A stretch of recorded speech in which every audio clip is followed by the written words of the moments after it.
चलो आगे देखो। आज हम लोग पढ़ेंगे केमिस्ट्री में नया चैप्टर। क्या पढ़ेंगे? नया चैप्टर,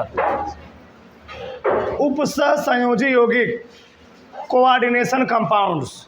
क्या पढ़ेंगे? Coordination compounds. समझ ध्यान से। यह चैप्टर जैसे हम लोग पढ़े थे कक्षा 11th में, क्या पढ़े थे? IUPAC नामकरण कार्बनिक यौगिक। हम लोग वहाँ पर क्या कर रहे थे? IUPAC नामकरण कर रहे थे, उसका नाम लिख रहे थे। उसी प्रकार से इस चैप्टर में जो मेन हमारा टारगेट होगा, क्या दिए रहेंगे? बड़े बड़े कंपाउंड हमको दिए रहेंगे। क्या दिए रहेंगे? बड़े बड़े कंपाउंड दिए रहेंगे। उन बड़े बड़े कंपाउंडों को हम लोग क्या सीखेंगे? नामकरण करना सीखेंगे। क्या सीखेंगे? नामकरण का कैसे किया जाता है। ठीक, इसमें सीखेंगे उपसहसंयोजी यौगिक क्या होता है, इसके कितने प्रकार होते हैं। ठीक, केंद्रीय धातु आयन क्या होता है, लिगेंड क्या होता है, संकुल यौगिक क्या होता है, सब यहाँ पर हम लोग सीखने वाले हैं। ठीक, पहले यहाँ समझो, दो ध्यान से, सबका ध्यान देना चाहिए। अब अगर हम बात करें बंध की, इस चैप्टर को तो हम बेस से स्टार्ट करेंगे। बंध, बॉन्ड,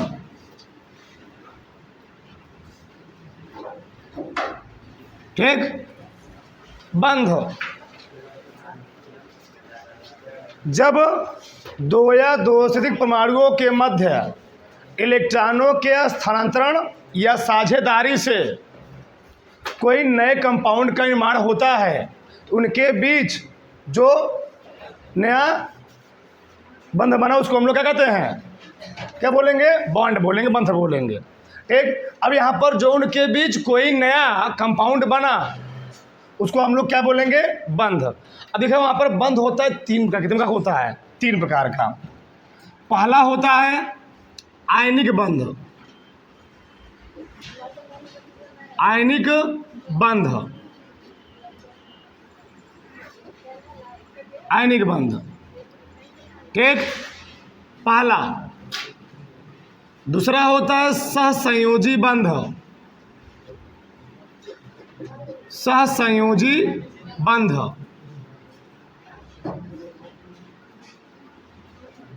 और तीसरा होता है उपसहसंयोजी बंध। उपसहसंयोजी बंध। तो बंध कितने हुए? तीन। कौन कौन? चलो आगे देखो। तो बंध कितने हुए जी? तीन। पहला क्या है? आयनिक बंध। दूसरा क्या है? सहसंयोजी बंध। तीसरा क्या है? उपसहसंयोजी बंध।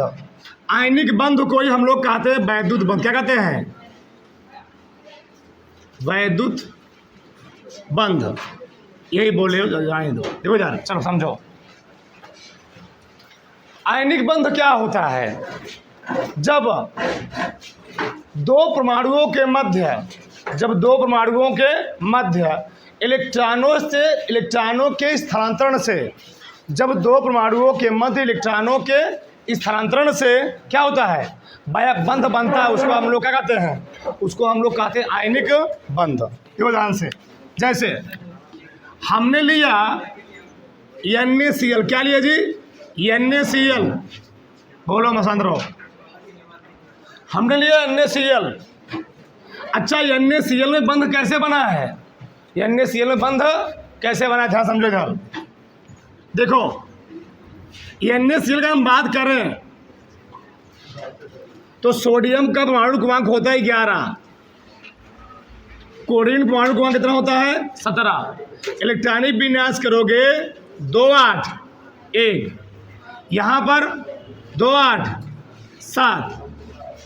इसके बाहरी कक्षक में एक इलेक्ट्रॉन है। इसके बाहरी कक्षक में कितने इलेक्ट्रॉन है? 7। यह अपना एक इलेक्ट्रॉन किसी को देना चाहता है या किसी से एक इलेक्ट्रॉन लेना चाहता है, तो इन दोनों के मध्य क्या होता है? यह कहते हैं भैया तुम हमारे इलेक्ट्रॉन ले लो, समझे? इसमें देना नहीं चाहता है। एक इसमें साझेदारी नहीं होता है। ये करता क्या? सोडियम अपना इलेक्ट्रॉन किसी का करता है, दान करना चाहता है। इसमें इलेक्ट्रॉन क्या है? कमी है। तो सोडियम करता क्या है? अपना एक इलेक्ट्रॉन किसको दे देता है? किसको? क्लोरीन को। तो जब यहाँ पर देगा तो क्या होगा? सोडियम अपना इलेक्ट्रॉन दे दे, किसको दे दिया जी? तो जब ये अपना इलेक्ट्रॉन दिया ये वाला, इसके बाहरी कक्षक में इलेक्ट्रॉन था, क्लोरीन कितने थे? 7 इलेक्ट्रॉन। ठीक, 7 बना दिया मैंने। अब इसके जो बाहरी कक्षक में 1 इलेक्ट्रॉन था, अब कितने हो जाएंगे जब इलेक्ट्रॉन दे देगा? 2 8 8 2 10। इसमें कितना हो गए? 2 8 8। या तुम लोग जानते हो कोई भी तत्व अपने निकटतम अक्रिय गैस जैसी संरचना प्राप्त करना चाहता है, तो किसके निकटतम अक्रिय गैस का है? नियान का। ये किसका हो गया? आर्गान का। अपने इलेक्ट्रॉन दे करके क्या बन गया है? इस पर आ गया पॉजिटिव चार्ज, उस पर क्या गया? Negative charge. जो इलेक्ट्रॉन दिया उस पर पॉजिटिव, जो ग्रहण किया उस पर क्या आया? निगेटिव। इस पॉजिटिव और निगेटिव से दोनों जुड़ जाते हैं और जुड़ करके एक नया कंपाउंड बना लेते हैं जिसको हम लोग कहते हैं आयनिक यौगिक। क्या बोलते हैं? आयनिक यौगिक। बात समझ में? यहाँ पर क्या हुआ है? इलेक्ट्रॉनों के स्थानांतरण से नया बंध बना है, इसको हम लोग क्या बोलते हैं? आयनिक बंध। आयनिक बंध क्यों बोले? इनको हम पुनः जल में घोलेंगे, ये अपने आप में क्या जाएंगे? टूट जाएंगे। और ध्यान समझना, आयनिक बंध की खासियत होती है, ठीक, आयनिक बंध की खासियत होती है अगर Na+ और Cl- से, अगर Na+ और Cl- से NaCl बना है, तो Na+ और जो Cl- बना, अगर इसको हम देखें तो Na जो प्लस है यह अपना इलेक्ट्रॉन दे करके बना Na, और इसका एक इलेक्ट्रॉन कहीं भी, इसका एक इलेक्ट्रॉन, जो एक इलेक्ट्रॉन बच रहा है, यह कहीं भी किसी भी दिशा में कहीं भी मूव कर सकता है, स्वतंत्र होता है। यह इलेक्ट्रॉन कहीं भी मूव कर सकता है, कोई दिक्कत नहीं है। उसी प्रकार से क्लोराइड आयन पर जो निगेटिव आयन आया, इसमें जो इलेक्ट्रॉन आएगा वह भी क्या कर सकता है? वह किसी भी दिशा में कर सकता है, मूव कर सकता है, गति कर सकता है, कोई दिक्कत नहीं है। अगला सहसंयोजी बंध। क्या है? सहसंयोजी बंध। ठीक, अब सहसंयोजी बंध क्या होता है? जब दो परमाणुओं के मध्य साझेदारी से, क्या? साझेदारी से अपना एक इलेक्ट्रॉन ए दिया, एक इलेक्ट्रॉन ए दिया, या 2 इलेक्ट्रॉन ए दिया, 2 इलेक्ट्रॉन ए दिया, साझेदारी से, बराबर साझेदारी से नए बंध का निर्माण होता है, उसको हम लोग क्या बोलते हैं? जैसे मान लो हम छोटा उदाहरण ले रहे हैं, ये हाइड्रोजन है गैस, तो हाइड्रोजन गैस बना कैसे? हाइड्रोजन के बाहरी कक्षक में भी कितने इलेक्ट्रॉन? 1 इलेक्ट्रॉन। इसके हाइड्रोजन बाहरी कक्षक में कितने इलेक्ट्रॉन? 1 इलेक्ट्रॉन। ठीक, तो दोनों करते क्या हैं? इसके बाहरी कक्षक में 1 इलेक्ट्रॉन, इसमें बाहरी कक्षक में कितने इलेक्ट्रॉन? 1 इलेक्ट्रॉन। तो करता क्या ये हाइड्रोजन इससे बोलता है भैया तुम अपने इलेक्ट्रॉन हमें दे दो। ये भी बोलता जो तुम हमारा इलेक्ट्रॉन ले जाओगे तुम भी अपना दे देना हमें। तो दोनों क्या करते हैं? आपस में साझेदारी कर लेते हैं, और साझेदारी करके एक इलेक्ट्रॉनों की साझेदारी हुई तो हमने बना दिया सिंगल बॉन्ड। क्या बना दिया? Single bond. और क्या बन गया बाद में? H2 बन गया, हाइड्रोजन गैस बन गया।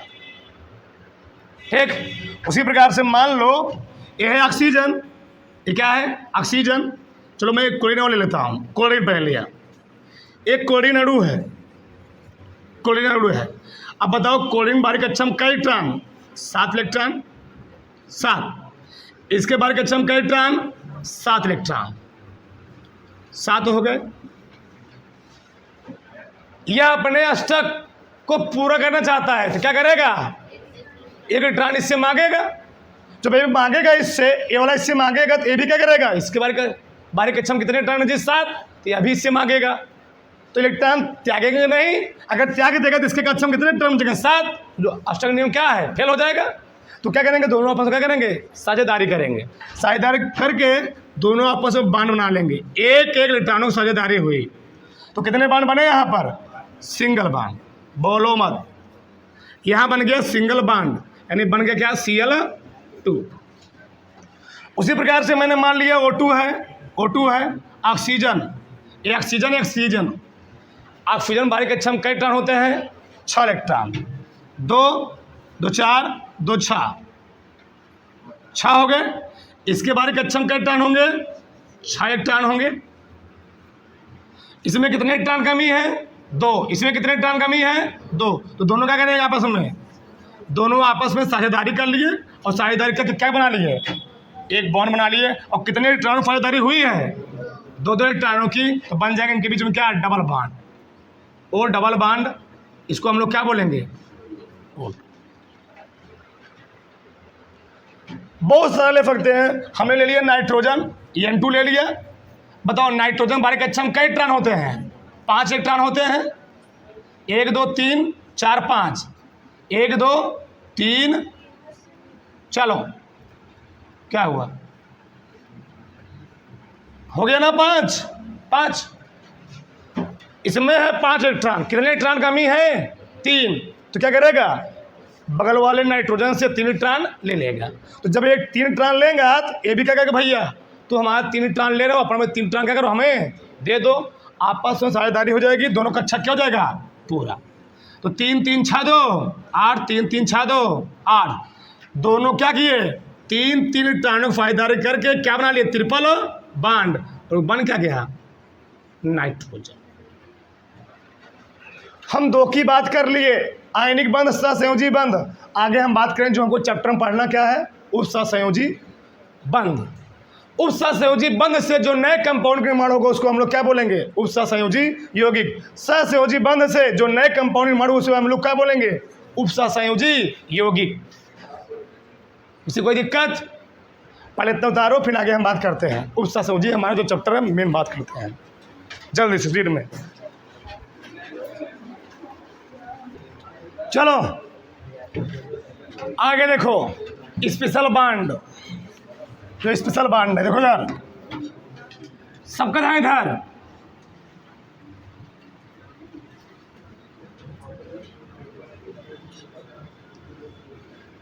अमोनिया के नाम सुने हो, अमोनिया गैस, NH3 बोलो समझ रहा हूं। देखो ध्यान से, ये अमोनिया गैस है। अमोनिया गैस में यदि हम बात करें, नाइट्रोजन के साथ जो तीनों हाइड्रोजन लगे हैं वह ऐसे लगे हैं, 1 हाइड्रोजन, 2 हाइड्रोजन, अब कोई लिखे नहीं, सबका ध्यान देना चाहिए 10 मिनट, 3 हाइड्रोजन। एक बंध में 2 इलेक्ट्रॉन, एक बंध में कई इलेक्ट्रॉन, 2 इलेक्ट्रॉन। तो 3 बंध में कई इलेक्ट्रॉन, 1 इलेक्ट्रॉन, 2 इलेक्ट्रॉन, 3 इलेक्ट्रॉन, 4 5 6। अभी कितने इलेक्ट्रॉन बचे, 2 इलेक्ट्रॉन बचे हैं। 2 इलेक्ट्रॉन मैंने यहां दिखा दिया। अब चैप्टर समझने वाली बात है, कोई बतियाओ मैं, सबका ध्यान देना चाहिए। इसमें लगे हैं 3 बंध, 3 दूनी 6, 6 2 8। मान लो इस अमोनिया के साथ हाइड्रोजन आयन आके जुड़ना चाहता है, मान लो ये क्या हाइड्रोजन आयन, तो क्या आयनिक बंध बनाएगा। आयनिक बंध कहने मतलब ये है क्या, अच्छा हाइड्रोजन आयन मतलब क्या है कि हाइड्रोजन के पास, बेचारे के पास 1 इलेक्ट्रॉन था, बेचारा वो भी क्या किया है, खो दिया है, प्लस आ गया ना। हाइड्रोजन के पास 1 इलेक्ट्रॉन होता है, वो भी किसी को दे दिया है, यानी एक गरीब हो गया एकदम, इसके पास कुछ नहीं है। अब बताओ, अगर यह हाइड्रोजन नाइट्रोजन जुड़ना चाहेगा तो क्या आयनिक बंध बनाएगा। आयनिक बंध बनाने का मतलब ये है, यह नाइट्रोजन हाइड्रोजन अपना दोनों इलेक्ट्रॉन दे दे, या नाइट्रोजन हाइड्रोजन को अपना दोनों इलेक्ट्रॉन दे दे। अगर नाइट्रोजन हाइड्रोजन को अपना दोनों इलेक्ट्रॉन दे देगा तो नाइट्रोजन का बैलेंस से खुद नहीं पूरा होगा। क्यों, ये 2 इलेक्ट्रॉन चले जाएंगे तो 2 2 4 2 6, इसके पास कितने इलेक्ट्रॉन बचेंगे 6, यानी आयनिक बंध बनने वाला नहीं है। आयनिक बंध बनने वाला नहीं है तो क्या बनेगा, तो क्या सहसंयोजी बंध बनेगा, तो क्या सहसंयोजी बंध बनेगा। सहसंयोजी बंध क्या होता है, इसके पास तो इलेक्ट्रॉन है ही नहीं, इसके पास इलेक्ट्रॉन 2 हैं। सहसंयोजी बंध का मतलब ही होता है अगर हम 2 इलेक्ट्रॉन देंगे तो सामने वाले को कितने इलेक्ट्रॉन देना पड़ेगा? 2 इलेक्ट्रॉन। इसके पास तो 2 इलेक्ट्रॉन है कि हाइड्रोजन के पास 1 नहीं है, तो क्या सहसंयोजी बंध भी बनेगा? क्या सहसंयोजी बॉन्ड भी बनेगा? नहीं बनेगा। दोनों फेल कर गए, ना तो आयनिक बंध बना ना तो सहसंयोजी बंध बना, तो बचा एक ठू जो हमको पढ़ना है, उपसहसंयोजी बंध। अब क्या होगा? यह नाइट्रोजन इस हाइड्रोजन के साथ एक नए प्रकार के बंध का निर्माण करेगा। उस बंध को हम लोग स्पेशल नाम देंगे उपसहसंयोजी बंध। तो कैसे बनाए समझो ध्यान से। तो नाइट्रोजन इस हाइड्रोजन को अपना दोनों इलेक्ट्रॉन देगा।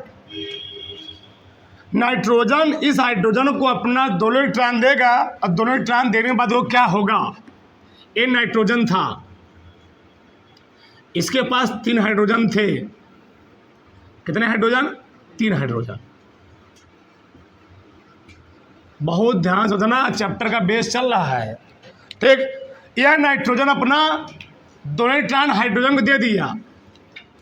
जब कोई परमाणु केवल अपना ही इलेक्ट्रॉन देता है उसको हम लोग दिखाते हैं तीर से।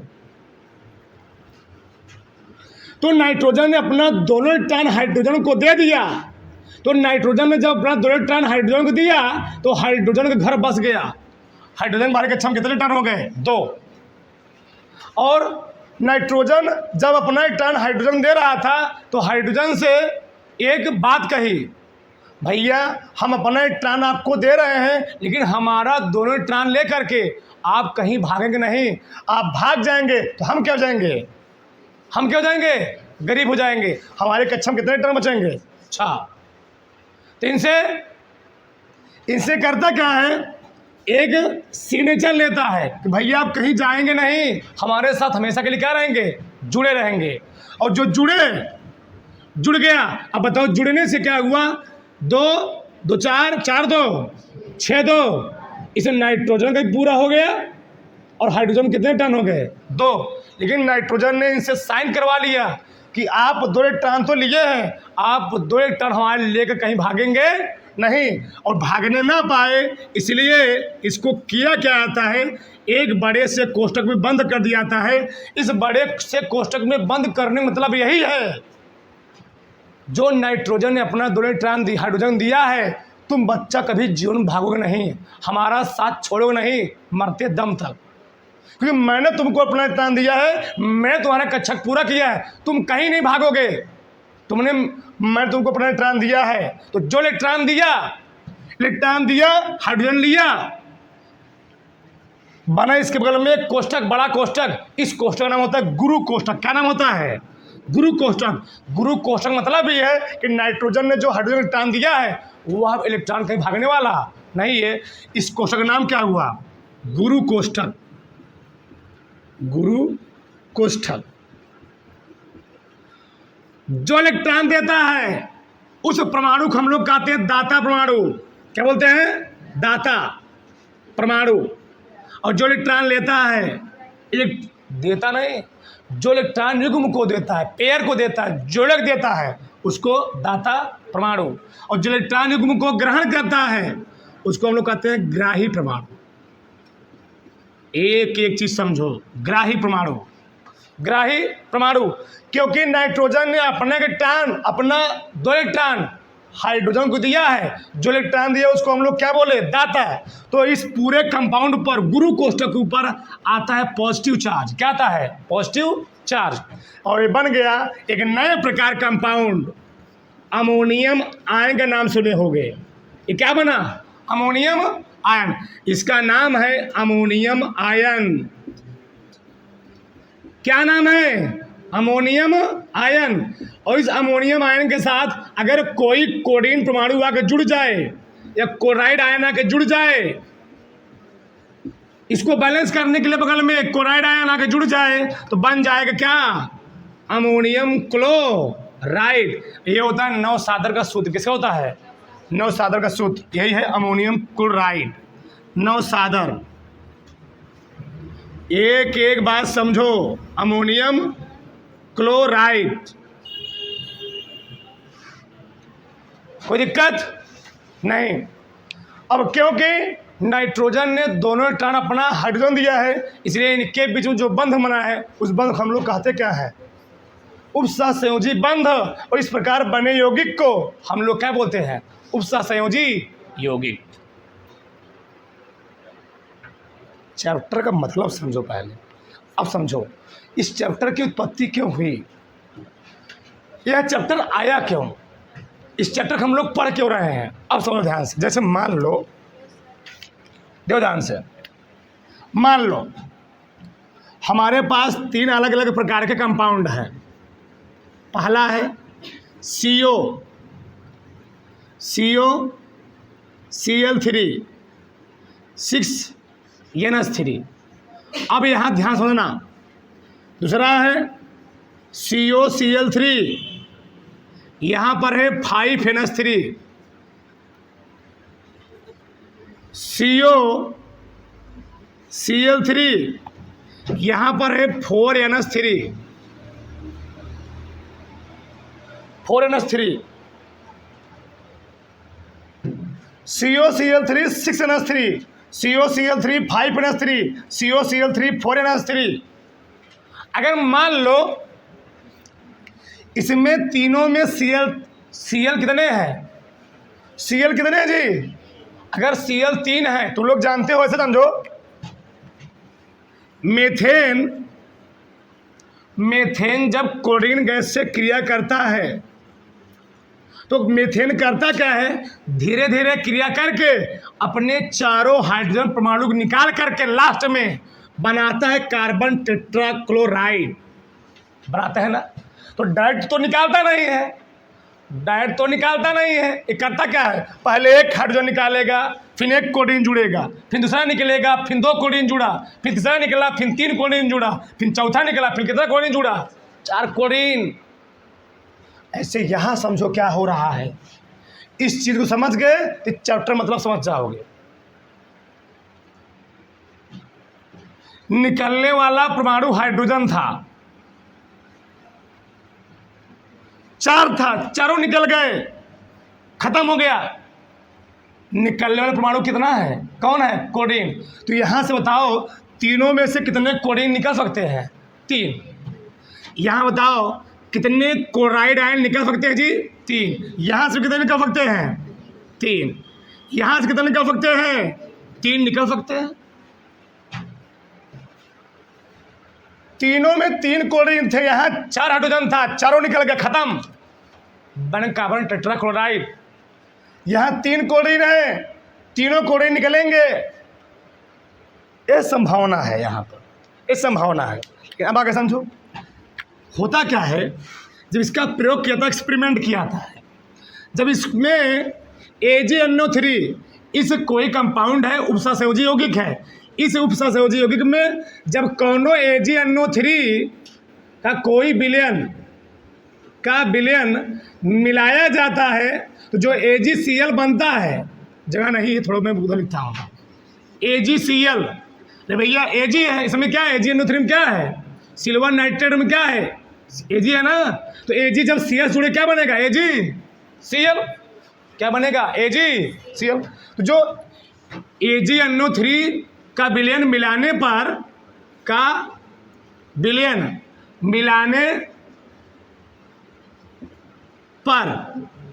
जो AgCl का हमको अवक्षेप मिलता है, क्या मिलता है? AgCl का अवक्षेप। इधर लिख रहा हूं मैं, थोड़ा ऊपर, AgCl का अवक्षेप। अब देखो यहां 3 क्लोराइड आयन थे, अगर हम AgNO3 मिलाएंगे तो कितने AgCl के मोल मिलेंगे हमको? अगर 3 क्लोराइड आयन है, कितने AgCl मिलना चाहिए हमको? 3 मिलना चाहिए। अगर यहाँ पर 3 क्लोराइड आयन है तो अगर मैं AgNO3 मिला दूं तो AgNO3 मिलाने से कितने AgCl मिलना चाहिए हमको? 3। यानी AgCl के यहाँ पर 3 मोल मिलने चाहिए। जगह थोड़ा, चलो कोई बात नहीं, बता दो मैं। AgCl के 3 मोल AgCl मिलने चाहिए। ठीक, चेक कर लेंगे भी। यहां पर देखो कितने क्लोराइड आयन है, 3। तो जब मैं इसमें AgNO3 मिलाऊंगा तो कितने AgCl मिलेंगे? यहाँ भी 3 मिलेंगे। 3 मोल AgCl मिलने चाहिए। यहाँ कितने मिलेंगे? 3 मोल AgCl मिलने चाहिए। यहाँ कितने क्लोराइड आयन हैं? 3। तो यहाँ भी कितने मोल AgCl मिलने चाहिए हमको? 3 मोल AgCl मिलने चाहिए। अब होता क्या है, जब इसको लैब में प्रयोग किया था, लैब में एक्सपेरिमेंट किया था है, यहां पर क्लोराइड आयन 3 थे, हमको यहां पर 3 मोल AgCl तो मिला, 3 मोल AgCl तो मिला। यहां बात सही था। लेकिन जब इस प्रकार के कंपाउंड में हमने AgNO3 मिलाया तो हमको यहां पर 3 मोल AgCl ना मिल करके कितना मोल मिला? 2 मोल AgCl मिला। 2 मोल क्या मिला जी? AgCl। और यहाँ कितना मिला? यहाँ 3 मोल AgCl ना मिल, कितना मिला हमको? 1 मोल AgCl मिला। तो प्रश्न ये है कि हमको यहाँ पर 3, जब क्लोराइड आयन था तो 3 मोल AgCl मिला, सही बात है। लेकिन यहाँ पर 3 क्लोराइड आयन था, हमको यहाँ पर 2 मोल AgCl मिला क्यों? 3 मोल मिलना चाहिए। यहाँ 3 क्लोराइड आयन था, हमको मिलना चाहिए 3 मोल AgCl, लेकिन मिला कितना? 1 मोल AgCl मिला क्यों? अगर इसी चीज समझ लोगे इस चैप्टर मतलब समझ जाओगे। चैप्टर मतलब क्या है अब देखो ध्यान से, समझो ध्यान से, देखो ध्यान से। इसको थोड़ा बढ़िया बना देता हूँ। चलो ऐसे,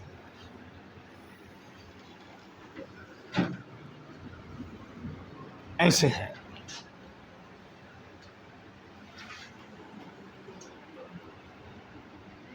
हे प्रभु, सब जान जाओगे, बस 5 मिनट धैर्य रखो, पेशेंस। चलो, हुआ क्या? ये है कोबाल्ट,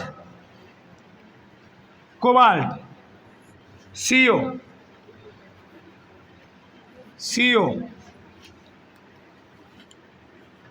ये भी है कोबाल्ट, CO, ये भी है कोबाल्ट, क्या जी? CO। 3 ठो है ना? 3 ठो। अब होता क्या है बताओ, इस कोबाल्ट के साथ, बोलो मत जी, इस कोबाल्ट के साथ बताओ कितने अमोनिया जुड़े हैं? 6 अमोनिया। और कोई भी कोबाल्ट की खासियत होती है, या जब अमोनिया को अपने साथ जोड़ेगा तो ना तो आयनिक बंध बनाएगा, ना तो सहसंयोजी बंध बनाएगा। क्या बंध बनाएगा? उस सहसंयोजी बंध। और उस सहसंयोजी बंध का मतलब होता है कि वह अमोनिया से कितने इलेक्ट्रॉन लेगा? 2 इलेक्ट्रॉन। प्रत्येक अमोनिया कितने इलेक्ट्रॉन लिया हुआ जी? 2 इलेक्ट्रॉन। अब बताओ कितने अमोनिया हैं? 6 अमोनिया। अब मैं 6 अमोनिया जोड़ना चाहता हूँ, पहले इसको बना लो। ऐसे ये ऐसे होता है। आयनिक या उस सहसंयोजी यौगिकों का जो स्ट्रक्चर होता है, ऐसे अष्टफलकी भी बताएंगे, अष्टफलकी होता है। तो उसके बीच में बनाओ, सब जान जाओगे, बस ध्यान से देखते रहो।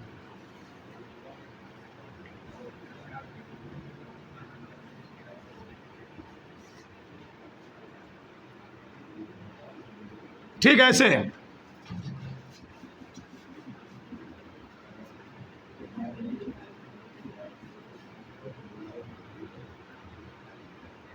ऐसे सुबीज बनाओ। चलो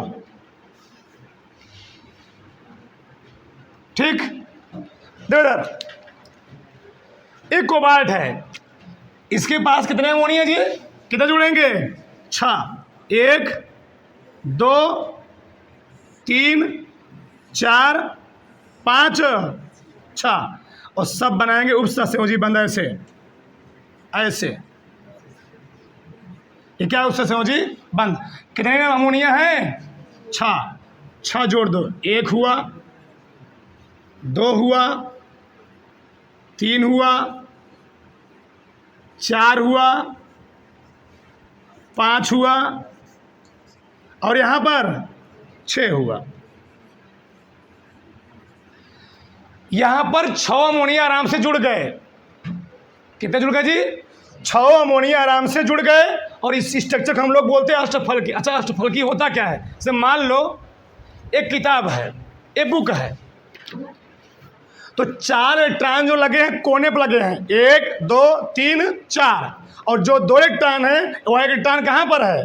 जो एक अमोनिया कहाँ पर है? एक अमोनिया ऊपर जुड़ रहा है, ऊपर से, और दूसरा कहाँ जुड़ रहा है? नीचे से। तो चारों कोनों पर एक ऊपर से नीचे से कितने हो गए? 6। ये ऐसे इस अष्टफलकी से बोलते हैं हम लोग। ठीक, अब आगे देखो, बताओ इसमें कितने अमोनिया जुड़े जी? 6। अब कोबाल्ट जब इन सबके साथ जुड़ा, कोबाल्ट ने 6 अमोनिया जोड़ा, इनके बीच क्या बन जाएगा? एक गुरु कोष्ठक। क्या बन जाएगा? गुरु कोष्ठक। अब गुरु कोष्ठक मतलब ये है जो अमोनिया कोबाल्ट से जुड़ा हुआ है। मतलब कह सकते हो कि अमोनिया ने अपना टर्न इसको दिया ना जी, अमोनिया ने अपना 2 टर्न किसको दिया? कोबाल्ट को। और कोबाल्ट से साइन करवा लिए बच्चा। तुम लाइफ में कभी भी हमारा साथ छोड़ोगे नहीं। और इसको क्या करता है? एक कोष्ठक में बंद कर लेता है। उस कोष्ठक का नाम क्या होता है? गुरु कोष्ठक। और देखा गया कोबाल्ट पर जो आयन होता है, कोबाल्ट पर 3+ होता है। कितना होते हैं? 3+। तो पूरे इस आयनिक कंपाउंड पर, पूरे इस गुरु कोष्ठक पर कितने चार्ज आएंगे? 3+। कितने आएंगे? 3+। अब बताओ 3+ को न्यूट्रल करने के लिए कितने कोरिन जुड़ने चाहिए? 3+ को न्यूट्रल करने के लिए कितने कोरिन जुड़ने चाहिए जी? 3। तो यहाँ पर कितने कोरिन जुड़ेंगे? 3 कोरिन। अभी तक समझो। अब अगले में देखो कितने अमोनिया हैं? कितने अमोनिया हैं? 5 अमोनिया। अच्छा, 1 2 3 4 5। अब बताओ एक मिला क्या हो गया? घट गया। एक मिला क्या हो? घट गया ना। लेकिन एक मिला घटा नहीं है। इसमें कितने Cl हैं? इसमें है 3 Cl। तो 3 Cl में से एक Cl क्या करेगा? यहाँ पर आग क्या करेगा? जुड़ जाएगा। और Cl के पास एक्स्ट्रा इलेक्ट्रॉन होता है। Cl किसी इलेक्ट्रॉन ग्रहण किया होता है, इसके पास क्या होता है जी? एक्स्ट्रा इलेक्ट्रॉन होता है। यहाँ पर कौन जुड़ गया? आकर के Cl- अपना दोनों इलेक्ट्रॉन दे दिया। अब बताओ, अब अमोनिया भी अपना इलेक्ट्रॉन दिया हूँ, कोबाल्ट को कोरिन दिया जी, कोरिन भी अपना इलेक्ट्रॉन दिया हुआ है, और सब ने साइन करवा लिया कोबाल्ट से। बच्चा तुम कभी भागोगे नहीं। तो करते क्या है? अपने एक कोष्ठक बना लेते हो। उस कोष्ठक का नाम क्या है? गुरु कोष्ठक। अभी बताओ ये जो बीचों में परमाणु है, अभी हम आगे बात करें, इसको हम लोग कहते हैं सेंट्रल एटम। ये जो बीच में एटम है, इसके ऊपर कोबाल्ट पर देखा कि इतना चार्ज होता है +3। तो इस पर तो +3 है, और कोरिन पर होता है -1। कितना होता है? -1। तो पूरे इस गुरु कोष्ठक के ऊपर कितना प्लस आएगा? +3 -1 कितना आएगा जी? 2+। अब बताओ यहाँ पर कितने कोरिन जुड़ने चाहिए? इस पूरे यौगिक को, इस पूरे गुरु कोष्ठक को न्यूट्रल करने के लिए कितने कोरिन परमाणु जुड़ने चाहिए? इसमें 2। यहाँ पर कितने कोरिन जुड़ेंगे? जगह नहीं है। थोड़ा सा मैं इसको इधर खिसकाता हूँ, 1 मिनट, गड़बड़ा जाएगा। थोड़ा सा, बस थोड़ा सा। बताओ यहाँ पर कितने कोरिन जुड़ेंगे जी इसको न्यूट्रल करने के लिए? 2। अभी सब जान जाओ इसका मतलब 2 क्लोराइड है। तीसरा बचा है, तीसरा मैं इधर आता हूँ। देखो आगे, ये है कोबाल्ट।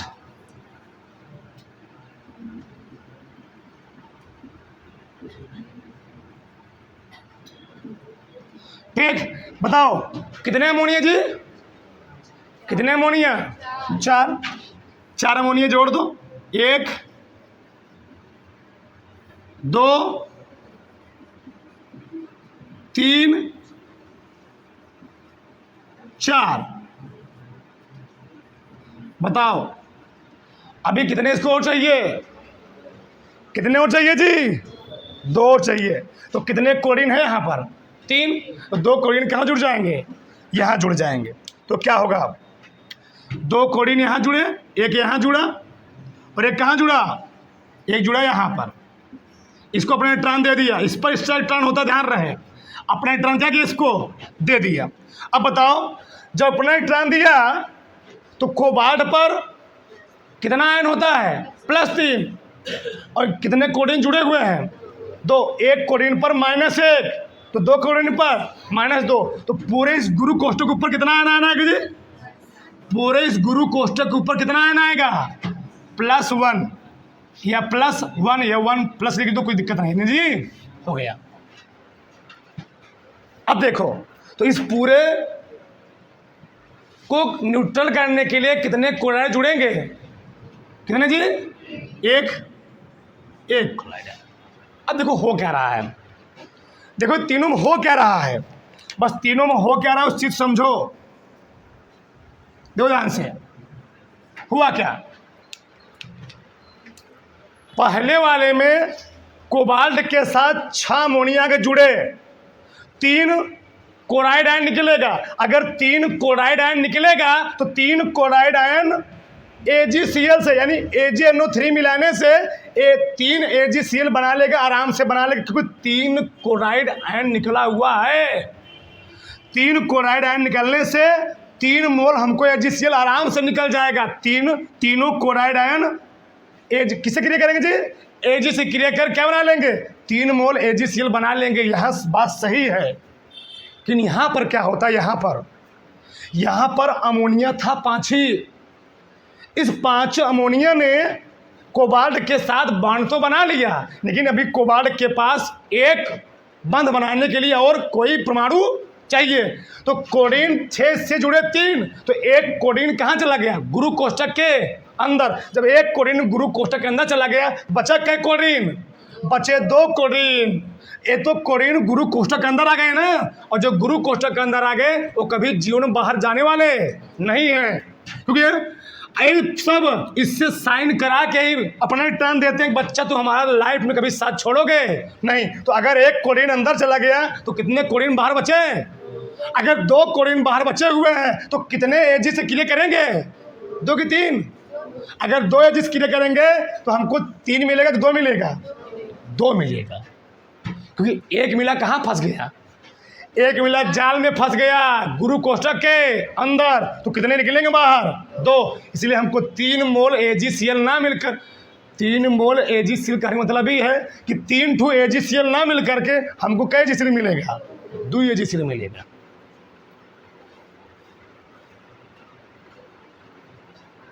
यहां देखो, इसके पास कितने अमोनिया थे? 4 अमोनिया जुड़ गए। अभी कितने अमोनिया और चाहिए थे? 2। तो अमोनिया तो खत्म हो चुका है। इसके साथ कौन जुड़ा हुआ है? क्लोरीन। तो 3 क्लोरीन में से 2 क्लोरीन किससे जुड़ गया? कोबाल्ट से जुड़ गया। जब 2 क्लोरीन कोबाल्ट से जुड़ जाएगा तो दोनों क्लोरीन क्या गुरु कोष्ठक के बाहर जा पाएंगे? अब नहीं जा पाएंगे। तो कितना क्लोरीन बाहर निकलेगा?